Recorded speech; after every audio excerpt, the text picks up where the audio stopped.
নিজের চোখে দেখা কিছুদিন আগে একটা জানাজা পড়িয়েছে, খোদার কসম করে বলছে 6:30 ইন্তেকাল করেছে। হসপিটালের বিল দেনেওয়ালা নাই, 4 সন্তান, অ্যাম্বুলেন্সে ঘরে ঘরে আসবে, 1000-1200 টাকার বিল দেনেওয়ালা নাই। কি বুঝলেন? ক্ষণস্থায়ী দুনিয়া।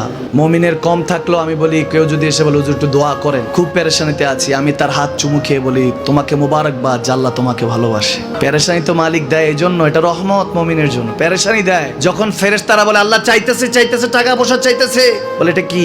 বলে ফাসেক, দে বিদায় কর। তার চাওয়া চেয়ে বিরক্ত লাগে, বিদায় কর, কি লাগে দে। মুমিন যখন চাইতে থাকে আল্লাহ আমাকে কিছু লাগবে, যখন একটু করে চায় আমার মাটাকে সুস্থ করে দাও, বাবাটাকে আল্লাহ আমার স্ত্রীকে, আমার আমাকে একটু তৌফিক দাও, চাইতে থাকে মুমিন। আল্লাহ বলে যখন ফেরেশতারা দেখে মুমিন চাচ্ছে, দেরি করতে পারে না, তাড়াতাড়ি খাজানা নিয়ে দিতে নেবে, আল্লাহ বলে রাখোস না, এত তাড়াহুড়া কিসে? তার চাওয়ার মধ্যে তো প্রেম আছে, একটু চাইতে দেস না। থাকুক না মুমিন আর একটু পেরেশান, থাকুক না, থাকতে দেস না, একটু থাক, একটু থাক।